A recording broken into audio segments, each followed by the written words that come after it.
ये entrance examination के लिए जो है आपके पास 60+ डेज रह गए हैं। अब इसमें आपको ऐसा क्या करना चाहिए जिससे कि आपका ये एग्जाम क्लियर हो सके, तो हम उसके बारे में डिस्कस करेंगे यहाँ पर। और अगर आप फर्स्ट टाइम चैनल को विजिट कर रहे होंगे तो चैनल को सब्सक्राइब कर लीजिएगा। टेलीग्राम ग्रुप हमारा ज्वाइन कर लीजिएगा, मैंने लिंक डिस्क्रिप्शन में दे रखा है, जिससे कि आप हमसे आगे आने वाले वीडियोस के लिए कनेक्ट कर सकते हैं। साथ साथ याद रखिएगा कि पार्ट ए का हमारे यहाँ पर ऑलरेडी टेस्ट जो है रनिंग है, जिसमें आपके को जो है लगभग 100+ जो है टेस्ट दिया जा रहा है। तो आप ज्वाइन कर सकते हैं, इसमें आपके जीके जीएस रीजनिंग मैथ्स सारे पार्ट्स जो है कवर हो जाएंगे। ठीक है। तो अगर हम बात करें यहाँ पर सीयूटी पीजी एंट्रेंस एग्जाम, जो कि आपके 11 तारीख यानी 11 मार्च से कंडक्ट होने वाला है, और आपके लगभग 28 तारीख तक जो एग्जाम है वो आपका चलेगा।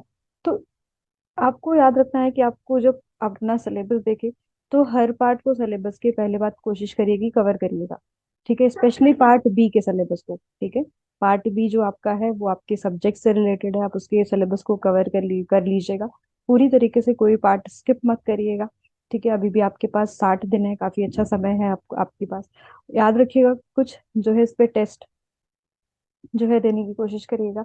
जो भी आप टॉपिक वाइज अगर आपको टेस्ट मिल जा रहा है, सपोज कि आपने कोई एक पर्टिकुलर टॉपिक कवर किया, और उस पर अगर आप कोशिश करेंगे कि 20 से 25 क्वेश्चन अगर आपको मिल जाए, आप उस पर क्वेश्चन अटेम्प्ट कर ले, तो आपके लिए हेल्पफुल होगा, और वो टॉपिक भी आपका जो है क्रिस्टल क्लियर हो जाएगा, फिर आपको उसमें कोई डाउट नहीं रह जाएगा। अगर अभी टाइम है तो सबसे पहले टफ जो टॉपिक है उसको कवर करने की कोशिश करिए, बाद में जो है आप इजी की तरफ बढ़िएगा। क्योंकि आप जो है टफ से जो है इजी की तरफ चलेंगे तो आसान रहेगा कि इस समय आप जो है टफ वाले को ज्यादा टाइम दे पाएंगे। तो कोशिश करिएगा, जैसे किसी का मैथ्स है तो मैथ्स पहले पढ़ लीजिए, फिर बाद में थ्योरेटिकल पार्ट को कवर करिए। तो टफ को पहले अभी अभी इस टाइम पढ़ लीजिएगा, बाद में आपके इजी वाले पार्ट को जो है कवर करने की कोशिश करिएगा।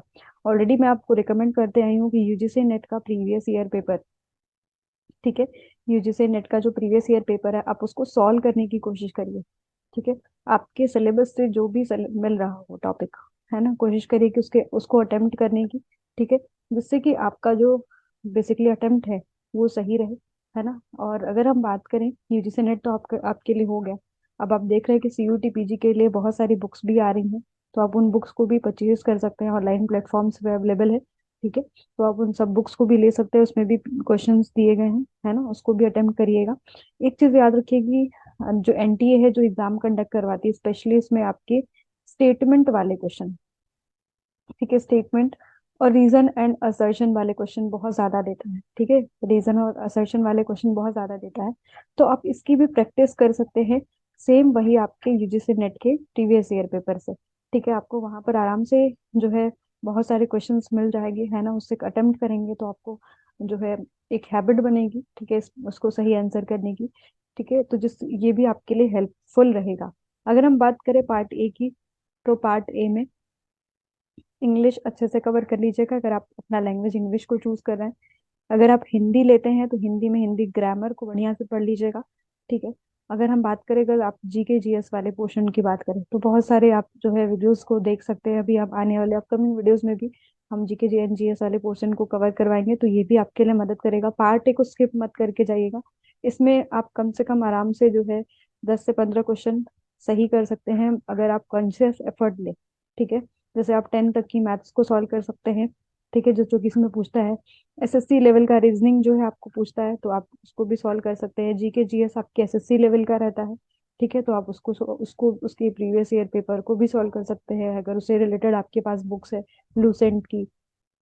ठीक है, तो आप उसको भी सॉल्व कर सकते हैं, वो भी यहाँ पर आपको हेल्प करेगा। ठीक है, जैसे लूसेंट का क्वेश्चन वाला जो बुक आता है वो आपके लिए यहाँ पर हेल्पफुल रहेगा। ठीक है, अगर हम बात करें, मैथ्स हो गया, रीजनिंग हो गया, जीके जीएस का पोर्शन आपके लिए हो गया। ठीक है, और आपके रीजनिंग भी आप सेम वही एसएससी लेवल की सॉल्व करिएगा। ठीक है, ओके। अगर हम बात करें पार्ट बी, पार्ट बी में कोशिश करिए कि कम से कम अच्छा अटेम्प्ट ले, है ना, एक्यूरेसी के साथ जाएगा, क्योंकि आपको पता है कि माइनस मार्किंग भी यहाँ पर आपके एग्जाम में अवेलेबल है। आपके अगर आपने सही से अटेम्प्ट नहीं किया तो आपका जो क्वेश्चन है वो रॉन्ग हो सकता है, और आपके नंबर भी कम आ सकते हैं। तो कोशिश करिएगा कि मैक्सिमम जो है आप अटेम्प्ट करिए, जिससे कि आप, और एक्यूरेसी के साथ, सबसे चीज है कि एक्यूरेसी, एक्यूरेसी मेंटेन होनी चाहिए, तब जाकर के आपका एक अच्छा मार्क्स मिलेगा, तब जाकर के आप टॉप रैंक यूनिवर्सिटीज के लिए क्वालिफाई कर पाओगे।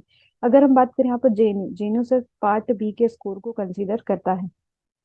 जैसे मान लीजिए आपका 190 से प्लस है आपका स्कोर, तो आपको जेएनयू मिलने का चांसेस रहेगा। 200 प्लस है तो और भी ज्यादा आपके लिए सेफ हो जाएगा। पर अगर हम बात करें डीयू बीएचयू, है ना, तो ये जो है पार्ट ए और पार्ट बी दोनों के स्कोर को, मतलब मैक्सिमम जो यूनिवर्सिटीज है वो आपके पार्ट ए और पार्ट बी के स्कोर को कंसीडर करती हैं। तो आप कोशिश करिएगा कि पार्ट ए को भी स्किप मत करिए, क्योंकि वहां पर आपके मैक्सिमम यूनिवर्सिटी जो है पार्ट ए और पार्ट बी के स्कोर को कंसीडर कर रही हैं, तो जिससे कि आपका स्कोर जो है एक अच्छा मतलब बन सके और आपको जो है टॉप रैंक यूनिवर्सिटीज में एडमिशन मिल पाए। ठीक है। तो अभी आप सभी को क्या करना है, खूब सारा क्वेश्चन को प्रैक्टिस करना है। आप एक एक्यूरेसी के साथ प्रैक्टिस करते चलिए। आप स्पेशली एक चीज करिएगा कि जब भी आप टेस्ट दे रहे हो वहां पर भी आप उसको, जो क्वेश्चन आपको नहीं आ रहा था, आप उसको नोट डाउन कर सकते हैं। एक छोटा सा अपना कॉपी बना लीजिए, उस पर नोट डाउन करके लिख लीजिए और लास्ट मोमेंट में उसको रिवाइज कर लीजिएगा। ठीक है। और एक चीज और याद रखिएगा कि बुक्स से भी प्रैक्टिस करिएगा, है ना। उससे क्या होती है कि चीजें बार बार दिमाग में आपको याद रहती हैं, है ना। तो आप जितना ज्यादा अपने सेंसेस का इस्तेमाल करते हैं, आपको पता है कि आपको चीजें उतनी ज्यादा लर्न होती हैं, चीजें याद रहती है दिमाग में। तो आप कोशिश करिए कि पेन पेपर से सॉल्व करने की क्वेश्चन को, है ना। तो उससे भी आपका एक्यूरेसी बनेगा। टेस्ट लेंगे ऑनलाइन तो वो भी बेटर रहेगा, क्योंकि उससे आपको एक हैबिट होगा जो है ऑनलाइन पेपर देने का, जिससे कि आपका एग्जाम भी, आप सभी को पता है कि ऑनलाइन मोड में ही होने वाला है। तो आप कोशिश करिएगा कि ऑनलाइन टेस्ट देंगे तो उससे भी आपको जो आपका एरर है वो रिड्यूस होते जाएगा और आपकी क्यूरेसी बढ़ते जाएगी। ठीक है। तो पहली चीज आपको सिलेबस पे फोकस करना है। अगर आपको एक्स्ट्रा चीजें पढ़नी है तो आपके जो भी आपने जब यूजी के दौरान जो भी चीजें पढ़ी है उसमें भी कुछ एक्स्ट्रा चीजें जो कि आपको इम्पोर्टेंट लगी हो उसको कवर जरूर कर लीजिएगा। या फिर अब प्रीवियस ईयर पेपर, जब भी आप प्रीवियस ईयर पेपर को सॉल्व कर रहे होंगे तो उसमें आपको कुछ एक्स्ट्रा पॉइंट दिए होंगे, एक्स्ट्रा चीजें जो है क्वेश्चन कभी ना कभी पूछा ही होगा। तो उनको नोट करके उसको जो है आप पढ़ लीजिएगा। ठीक है। यानी आप पीवाई क्यूज को जब सॉल्व करेंगे वहां पर आपको जो भी न्यू टॉपिक दिख रहा हो कि एनटीए ने कुछ न्यू टॉपिक पूछा हुआ है, आप उसको नोट डाउन करिए और उसको जो है इस बार जो है स्टडी कर लीजिए। उसको जो है आप पढ़ के जाइएगा, छोड़िएगा मत। ठीक है। क्योंकि एनटीए एक्स्ट्रा चीजें जरूर पूछेगा पेपर को टफ करने के लिए, क्योंकि आप सभी को पता है इस बार यूजीसी नेट का पेपर भी काफी टफ है। तो पेपर टफ होगा, इजी नहीं होगा अब इस बार भी। तो आप सभी को क्या करना है कि आपको एक्स्ट्रा चीजें भी जो भी सिलेबस में दिया वो तो पढ़ के जाइए, पर एक्स्ट्रा चीजें भी आप करके जा सकते हैं। ठीक है। क्लियर है।